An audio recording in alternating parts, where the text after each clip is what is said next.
I am about to tell you a gay tragedy story in under 3.5 minutes about King Ludwig II, who is the benefactor of the famous Neuschwanstein castle you see pictured here in a promotional poster in warmer times. Fabi and I visited the castle in February of 2023 when it was very snowy.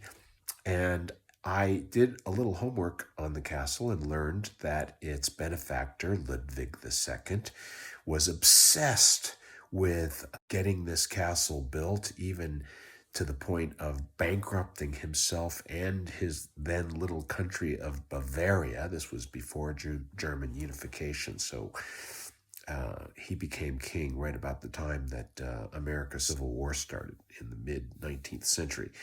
And he was called the Swan King by those who loved him, and later he was called the Mad King Ludwig by those who tried to have him deposed, and in fact did. But here's the gay story. So after we came down from the mountain, and at that point I knew next to nothing about Ludwig II. I really just done homework on the castle, and I saw this picture of him, and I said, methinks maybe this guy looks a little gay. Now, it's the whole gaydar thing is not very a good metric because you can often be wrong. But I did become curious, and when I got back to my hotel where I am now, I started reading about him, and sure enough, to borrow a phrase from Freddie Mercury, he was gay as a daffodil.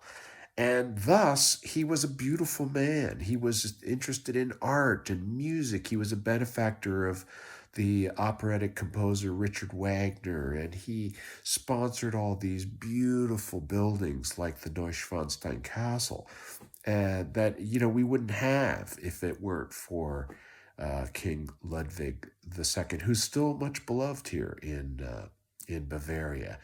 The mad part came in because he just went into debt, and he wasn't interested in military affairs or wars or any of that bullshit that most kings had to deal with back in those days. He just wanted to read poetry and you know hang out with his friends and stuff, and do beautiful things.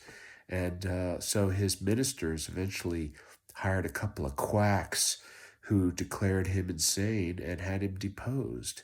And it's a fascinating story. I mean, they really need to make a mini series about this guy, and his whole life, and how it all ended, and how it ended is tragic because the day after he was deposed, he and his doctor were found dead in mysterious circumstances. So King Ludwig II. I prefer to think of him as the Swan King, or as he liked to be referred to as the Moon King.